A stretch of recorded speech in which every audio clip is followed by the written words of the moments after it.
시청자 여러분 안녕하십니까. 3월 4일 JTBC 아침엔을 시작합니다. 먼저 오늘 아침 주요 뉴스입니다. 정부가 복귀하지 않는 의사들에 대해 오늘부터 본격적인 행정처분에 나섭니다. 학교에도 의대 증원 신청 오늘까지 하라고 못 박으면서 강대강 대치가 이어지고 있습니다. 공천 배제에 반발해 민주당을 탈당한 김영주 국회부의장이 오늘 국민의힘에 입당합니다. 공천 배제된 친문 의원들의 탈당도 이어질 걸로 보여 이른바 비명행사 공천에 민주당 내분이 커지고 있습니다. 트럼프 전 대통령이 미주리와 아이다호 경선에서 압승하면서 공화당 후보 확정을 눈앞에 두고 있습니다. 반면 바이든 대통령은 고령 논란 등으로 도전을 면치 못하고 있습니다. 어제 오후 충북 청주에선 쓰레기를 태우다 발생한 불이 야산까지 번졌습니다. 경기 광주에선 주차된 차량에서 난 불로 차량 8대가 불에 탔습니다. 의료계에 보낸 최후 통첩이 지나고 첫 주가 시작됐습니다. 오늘부터 의료 현장에 복귀하지 않는 전공의에 대해선 면허 정지 등 본격적인 행정처분이 내려집니다. 정부는 각 대학에도 오늘까지 증원 신청을 하라고 못 박았는데 의사협회는 강하게 반발하면서 어제 서울 도심에서 집회를 열었습니다. 이재승 기자입니다. 정부가 정한 전공의 업무 개시 명령 마감 시한은 어제까지입니다. 불법적으로 의료 현장을 비우는 상황이 계속된다면 정부는 헌법과 법률이 부여한 정부의 의무를 망설임 없이 이행해 나갈 것입니다. 정부는 병원 현장을 살펴보고 전공의가 복귀하지 않은 게 확인되면 면허 정지 등의 절차에 돌입합니다. 또 필요하다면 사법적 처벌까지 진행할 예정이라고 강조했습니다.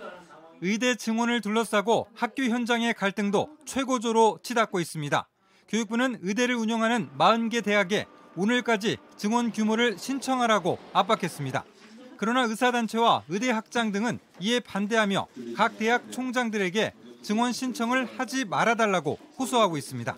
이런 가운데 의사협회 소속 회원들은 어제 서울 여의도공원에 모였습니다. 의협은 이번 사태의 책임은 정부에 있다며 국민의 저항에 부딪힐 것이라고 주장했습니다. 정부가 이런 의사의 노력을 무시하고 오히려 탄압하려 든다면 강력한 국민적인 저항에 부딪히고 말 것이라는 사실을 엄중하게 경고합니다. 의협 전현직 간부에 대한 압수수색 등 강제 수사가 진행되는 가운데 경찰은 관계자 4명을 출국 금지했다고 밝혔습니다. 의협과 정부가 강대강으로 맞붙는 사이 응급실에선 의료 공백이 커지고 있습니다. JTBC 이재승입니다. 경기도 광주에선 카페에 주차된 차에서 난 불이 주변 차량으로 번지는 일이 일어났습니다. 충북 청주에선 야산에서 태우던 쓰레기가 산불로 이어졌습니다. 사건 사고 소식 김지윤 기자입니다. 새빨간 불길이 산을 뒤덮었습니다. 어제 오후 5시쯤 충북 청주시 낭성면의 한 야산에서 불이 났습니다. 진화대원 116명이 투입됐고 불은 1시간 20분 만에 꺼졌습니다. 인명피해는 없었지만 0.25헥타르의 산이 소실됐습니다. 산림당국은 근처 민가에서 쓰레기를 태우던 중 불씨가 번진 걸로 보고 있습니다. 불에 탄 승용차가 앙상한 뼈대만 남았습니다. 바닥엔 깨진 유리가 깔려 있습니다. 어제 오후 12시 반쯤 경기도 광주시 곤지암읍 한 카페 주차장에서 불이 났습니다. 카페에 진입하던 차에서 연기가 나며 시작한 불로 차량 한 대가 전소됐습니다. 직원이 연기가 나는 것 같다고 세워보셔야 될 것 같다고 황급하게 나왔는데 무슨 영화에 나오는 것처럼 활활 타올랐어요. 주변에 주차된 차량 7대에도 번지면서 엔진과 범퍼 등이 불에 탔습니다. 소방당국은 정확한 화재 원인을 조사 중입니다. JTBC 김지윤입니다. 이른바 비명행사 공천으로 민주당의 4분 오열이 현실이 됐습니다. 공천 배제에 반발해 탈당한 김영주 부의장은 오늘 국민의힘에 입당합니다. 지난 1월 이상민 의원에 이어 두 번째 민주당 현역 의원의 입당인데 공천에서 배제된 의원들의 탈당 관측도 나오는 가운데 이낙연 새로운미래 대표와의 반이재명 연대도 구체화될 걸로 보입니다. 한편 방금 전 임종석 전 대통령 비서실장은 당의 결정을 수용한다는 짧은 한마디만 소셜미디어에 남겼습니다. 박유미 기자입니다. 민주당을 떠난 김영주 국회 부의장이 오늘 국민의힘에 입당합니다. 김 부의장의 거취가 알려진 뒤 이재명 대표는 안타깝다면서도 감점 항목을 직접 공개했습니다. 공직자 윤리 항목이 50점이 만점인데 채용 비리 부분에 대해서 소명을 하지 못하셨기 때문에 0점 처리됐다고 합니다. 김 부의장은 반박 회견까지 열었습니다. 마치 내가 채용 비리가 있어서 빵점 줬다 하는 저는 이재명 대표님의 참 마음이 다급하시다 하는 걸 반복해서 말씀을 드리고요. 내일 입당하는 거요? 내일 국회 부의장 사퇴서까지 그 국회의장님한테 제출할 겁니다. 한동훈 국민의힘 비대위원장은 이재명 대표를 직접 겨냥했습니다. 그 김영주가 0점이면 혹시 이재명은 마이너스 한 200점쯤 되나요? 제가 이재명 대표를 참 대단하다고 생각하는 건 그런 뻔뻔함입니다. 공천 배제된 친문 비명계 의원들의 탈당도 이어질 걸로 보입니다. 임종석 전 대통령 비서실장은 이재명 대표의 속내는 충분히 알아들었다고 했고 홍영표 의원은 마침내 일어설 시간이 다가온다며 탈당을 시사했습니다. 이낙연 새로운 미래 대표는 지난 2일 임 전 실장을 비공개로 만났습니다.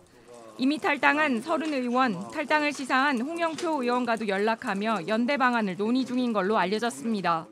한편 개혁신당 이준석 대표는 오늘 동탄 호수공원에서 경기 화성을 출마를 공식 선언합니다. 용인갑의 양향자 의원, 화성정의 이원욱 의원과 함께 반도체 벨트를 구성해 수도권을 공략한다는 계획입니다. JTBC 박유미입니다. 미국에선 트럼프 전 대통령이 미주리 등 3개 주의 경선을 싹쓸이하며 공화당 대선 후보 자리에 바짝 다가섰습니다. 본선 지지율에서도 계속 바이든 대통령을 앞서고 있습니다. 워싱턴 김필규 특파원입니다. 미주리주에서도 미시간주에서도 아이다호주에서도 공화당 경선의 승자는 도널드 트럼프 전 대통령이었습니다. 미주리주에선 100%의 득표율을 기록하는 등 압승을 거뒀습니다. 오는 5일 버지니아 등 15개 주에서 동시에 경선이 진행되는 슈퍼 화요일을 앞두고 승기를 굳힌 모습입니다. 앞서 고향인 사우스캐롤라이나에서도 패한 니키 헤일리 후보는 더 큰 사퇴 압박을 떠안았습니다. 이제 완전히 트럼프와 선을 그은 헤일리는 나중에라도 그를 지지하지 않을 수 있다고 시사했습니다. So you're no longer bound by that pledge? No, I think I'll make what decision I want to make, but that's not something I'm thinking about. 이제 트럼프는 유세에서도 본선에서 맞붙을 바이든 대통령을 정조준하고 있습니다. You know, he talks about democracy. He is a danger to democracy. We have a fool as a president. 그동안 바이든 대통령은 트럼프를 이길 후보는 자신이라고 강조해왔지만 최근 여론조사에선 좀처럼 그를 앞서지 못하고 있습니다. CBS가 발표한 여론조사 결과 대선 가상 대결에서 바이든은 48%, 트럼프는 52%의 지지를 받았습니다. 미국 매체들은 실제 미국 경제가 지표상으로 좋아졌는데도 이미 너무 오른 물가와 고령 리스크가 갈 길 바쁜 바이든의 발목을 잡고 있다고 분석했습니다. 워싱턴에서 JTBC 김필규입니다. 카리브해 섬나라 아이티의 불안한 치안이 심각합니다. 아리엘 앙리 IT 총리가 사임을 거부하자 반정부 시위대가 경찰서와 공항 등을 공격하고 있습니다. 이 과정에서 수도 포르토프랭스에 있는 교도소에서 죄수 수백 명이 탈옥한 걸로 전해지고 있습니다. IT 경찰은 지금 상황에선 누구도 화를 면치 못할 것이라고 밝혔습니다. 현지 언론은 갱단이 곳곳을 약탈하고 살인, 방화, 납치를 저지르고 있다고 보도했습니다. 온라인에서 화제가 된 뉴스에 화제가 될 뉴스를 골라 전해드립니다. 소셜픽입니다. 서울 국립중앙박물관에 가면 꼭 들러야 하는 공간이 있습니다. 국보 반가사유상 2점이 나란히 서 있는 사유의 방인데요. 1400년 전의 반가사유상이 남한을 바라보는 체험은 관람객들에게 큰 호평을 받았습니다. 이번에 박물관이 시각장애인도 반가사유상 전시를 즐길 수 있게 만지는 전시를 공개했습니다. 시각장애인 유튜버가 직접 전시를 체험하는 모습도 볼 수 있었는데요. 어디를 표현한 것일까요? 얼굴! 여기가 약간 머리카락이 없어서 이게 대머리 같고 여기가 뭔가 모자? 왕관 같은 걸 쓴 것 같고 조각상을 만져 모습을 상상하는 건 물론 사유의 방 안에 향기까지 느껴볼 수 있게 꾸며졌는데요. 불상은 모양, 크기, 재료와 재질도 실제와 비슷하게 만들어졌고 비장애인도 시각을 차단한 채 전시를 볼 수 있다고 합니다. 근데 그 진짜 크기가 이거예요? 그렇습니다. 와, 어느 정도 거리를 두고 봐야 되잖아요. 여기서는 이렇게 만져볼 수 있는 또 특별한 경험을. 와, 저한테 딱이다. 페루에서 거대한 돌덩이가 도로를 덮치는 사고가 났습니다. 현지 시각 2일 산마테오라는 지역에서 벌어졌는데 현장 영상 함께 보시죠. 나란히 트럭 여러 대가 도로를 지나는데 갑자기 거대한 함석이 날아와 부딪힙니다. 트럭은 산산조각이 나버렸고 연이어 촬영하던 차량 앞에도 마치 운석처럼 돌이 떨어졌습니다. 차량은 물론 도로도 완전히 파괴된 모습 볼 수 있었습니다. 또 다른 영상에선 낙석을 맞은 운전자가 곧바로 안전벨트를 풀고 바깥으로 나가는 모습을 담겼는데 당시의 위험한 상황 짐작할 수 있습니다. 하지만 현지 언론에 따르면 다행히도 이 사고로 숨진 사람은 없다고 전해집니다. 최근 이 지역에 내린 비 때문에 산사태가 생긴 걸로 추정되는데 페루 당국 정확한 원인을 조사 중입니다.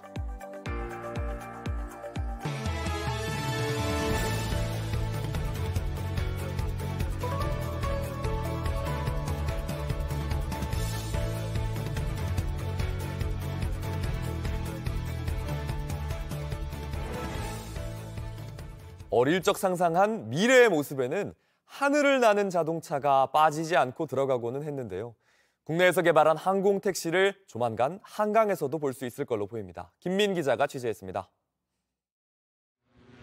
도시명 항공기 UAM이 하늘로 떠오르자 공항처럼 관제와 통신이 이루어집니다. 이곳엔 버티포트라고 불리는 착륙장과 여객 터미널까지 있습니다. UAM의 실제 비행에 필요한 모든 걸 시험해보는 실증 단지입니다. 대기업과 연구기관 등 총 46개 기관이 경쟁 방식으로 참여하고 있는데 목적은 단 하나, 상용화를 앞당기는 겁니다. 도심 상공을 날아야 하기 때문에 안전과 소음에 많은 신경을 쓰고 있습니다. 우리는 미국 나사에 이어 세계 두 번째로 이 같은 UAM의 소음 측정 시스템을 개발했습니다. 소음에 민감한 도심에서 UAM이 다닐 하늘길을 보다 쉽게 그릴 수 있게 된 겁니다. 현재 UAM은 세계에서 공통 표준이 없기 때문에 우리에겐 새로운 산업을 만들 기회입니다. 미국의 항공 패권을 위협하는 4대 국가의 4위에 위치해 있는 상황입니다. 한계도 있습니다. 400여 개에 달하는 기체 통합 안전 기준을 만드는 게 쉽지 않고 5G 통신 등 어느 한 부분에 문제가 생기면 모든 게 늦춰질 수 있기 때문입니다. 특히 R&D 예산 삭감은 이것도 피하지 못했고 인력난은 여전합니다. 국토교통부는 하반기 김포 아라뱃길에서 2단계 실증을 할 예정으로 조만간 한강에 날아다니는 UAM을 볼 수 있을 걸로 보입니다. JTBC 김민희입니다. 70대 펜션 주인을 죽이고 재판을 받던 가해자가 2심에서 4년을 감형받았습니다. 재판부는 거액을 공탁한 점을 감안했다는데 선고 일주일이 지나고 돈은 도로 가져갔습니다. 1년이 지나고서야 이 사실을 안 피해자 유가족들은 있을 수 없는 일이라면서 분노하고 있습니다. 3년 전 지리산에서 일어난 이 끔찍한 사건, 오승열 PD가 쫓아봤습니다. 경남 산청군 지리산 자락의 한 펜션. 유독 산을 좋아했던 고 민재호 씨가 공무원을 정년 퇴임한 뒤 직접 만든 펜션. 15년간 꾸려오던 펜션은 지금은 유령의 집처럼 변했습니다. 안에 보시면 곰팡이 다 펴가지고 그러니까 아버지가 이제 피땀 흘리게 해놓은 걸 다 쓸 수도 없고 해가지고 여름철 되면 이제 물가 옆이라고 이게 최고 먼저 예약을 한 장소가 돼가지고 인기가 진짜 예, 대학생들하고 막 단체로 이 방서로 차지하려고. 이 펜션에 무슨 일이 벌어졌던 걸까? 악몽 같던 그날은 3년 전 갑작스레 찾아왔습니다. 당시 펜션 CCTV에 찍힌 장면입니다. 점퍼를 입은 30대 투숙객이 펜션에 들어섭니다. 건물을 향해 절을 하는 등 알 수 없는 행동을 반복합니다. 그 뒤엔 투숙한 방에 먼지가 있다며 민 씨를 따라다니기 시작합니다. 먼저 가 있으면 치워주겠다고 해도 계속 쫓아오더니 급기야 다른 방까지 따라 들어갑니다. 나오라는 손짓에도 나오지 않는 남성. 답답한 민 씨가 다시 방으로 들어갑니다. 2, 3분이 지났을까 남성의 손이 나와 조용히 문을 닫습니다. 10여 분이 지나고 혼자 빠져나온 남성. 그대로 사라집니다. 방 안에선 민 씨가 이 남성에게 수십 차례 폭행당해 숨진 채 발견됐습니다. 앞으로 그렇고 심하게 세게 발로 하고 있었어요. 무슨 말이고 아버지는 얼굴 이거는 이제 보이시기 싫어요. 얼굴이 앞으로 봤을 때문에. 남성은 스스로 정신질환을 앓고 있다고 주장했습니다. 저는 피해자분들 너무 대파하고 전혀 원활하기도 없습니다. 별 바닥이 있어서 감사하다고 생각했습니다. 유족들은 지금도 민 씨가 당한 갑작스런 죽음을 납득하지 못하고 있습니다. 투숙객들한테고 많이 베풀고 그성해놓은 게내 지금도 먹고 가고 싶어서 전화가 자주 옵니다. 벌써 몇 년이 됐는데 운영을 못하고 있다고 게네 왜 무슨 사고가 났느냐 말로 안 하고 있으면 참 안타깝습니다. 재판 과정에서도 납득할 수 없는 일이 벌어졌습니다. 1심 재판부는 강 씨의 범행이 잔혹하고 심신미약도 인정할 수 없다며 징역 20년을 선고했습니다. 78문 영감님을 그렇게 두개골 한 몰 대고 갈비까지 다 내려앉아갖고 그렇게 이빨까지 다 내려앉아 완전 잔잔 밟았다고 그러더라고요.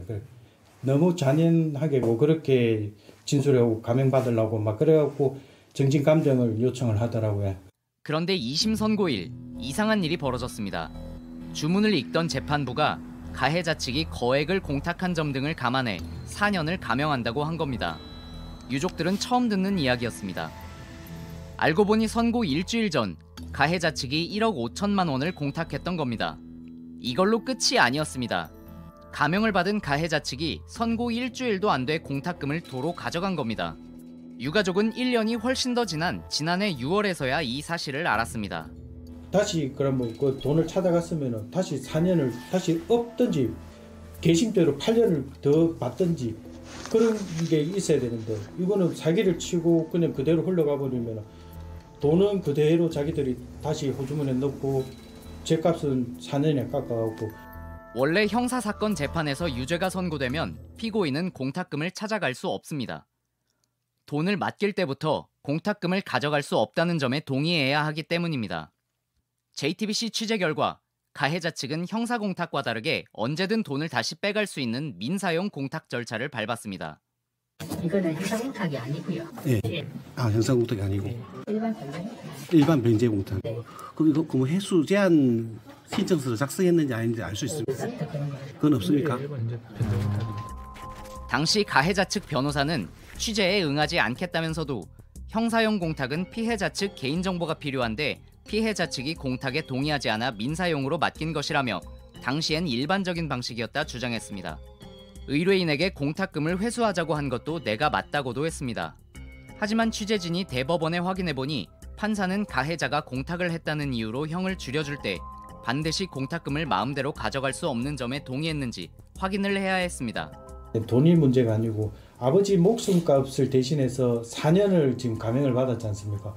자기들이 그래 짜고 치는 고수처럼 그 1억 5천 큰 거머니라고 판사가 몇 번을 얘기했거든요. 당시 재판부는 형량을 줄여준 경위를 묻는 취재진에게 입장을 밝히지 않겠다고 답했습니다. 재판장님도 묵인을 안 하는 이상 그렇게 그 감형을 시켜주고 판결까지 내리 요즘 지금 생각하면 너무 억울하니까 진짜 나라를 상대로 이거 소송까지 걸어야 되나. 참 무전 유죄라는 말이 있고 유전 무죄라는 말이 있더니 가진 게 없고 우리가 법조계 신인척 연줄이 없는 게 이 진짜 뭔가 무지한 사람들이 죄다 이거는. 당시 검찰도 상고를 포기하면서 남성은 그대로 16년형이 확정됐습니다. 유가족들은 가해자 측을 상대로 민사소송을 준비 중입니다. JTBC 오승열입니다. 푸공주로 불리며 많은 사랑을 받았던 판다 푸바오가 시민들과 마지막 인사를 나눴습니다. 눈물이 나지만 잘 이겨낼 거란 말을 전하기 위해 사람들이 구름같이 모였습니다. 이제 푸바오는 다음 달 중국으로 돌아가야 합니다. 이은진 기자입니다. 끝이 보이지 않을 정도로 긴 줄이 늘어섰습니다. 문이 열리는 순간 일제히 달립니다. 모습 하나하나를 휴대전화에 담습니다. 어제 한국에서 마지막으로 공개됐던 푸바오를 보기 위해 모인 시민들입니다. 푸바오는 오늘부터 이곳을 떠날 준비를 합니다. 멸종위기종 협약에 따라 4살이 되기 전에 중국으로 돌아가야 하기 때문입니다. 원래 이제 야생의 자이언트 판다가 사는 곳이 이제 스촨성 중부에 있는 지역들이고요. 거기에 이제 판다를 보호하기 위해서 기지가 설립된 거기 때문에 팬들은 일찍부터 이곳을 찾았습니다. 한 3시 50분쯤 도착해서 기다리고 있었어요. 새벽이요? 네. 더는 못 본다 생각하니 아쉬운 마음입니다. 중국 가서도 잘 견뎌낼지도 잘 솔직히 걱정되긴 하는데 잘 이겨낼 거라고 계속 눈물이 나가지고. 이별의 아픔이 누구보다 큰 사람은 지금까지 푸바오와 함께한 강철원 사육사입니다. 우리 사람들이 첫정이라고 표현을 하는 것처럼 평생 잊지 못할 푸바오의 기억이 저에게 가슴 가득 있는 것 같아요. 푸바오는 다음 달 3일 중국에 도착해 쓰촨성 판다 보존센터에서 남은 생을 보내게 됩니다. JTBC 이은진입니다. 날씨입니다. 월요일인 오늘은 전국이 차차 흐려지겠고 오후 늦게 남부지방에 비가 내리겠습니다. 현재 인천과 제주를 제외한 전국이 초미세먼지 농도 나쁨 수준을 기록 중이고 경기도와 충남은 초미세먼지 주의보가 내려졌습니다. 미세먼지는 오늘 밤과 내일 비가 내리면서 점차 해소되겠습니다. JTBC 아침엔을 마칩니다. 내일도 7시 반에 아침을 열겠습니다. 시청해주셔서 감사합니다.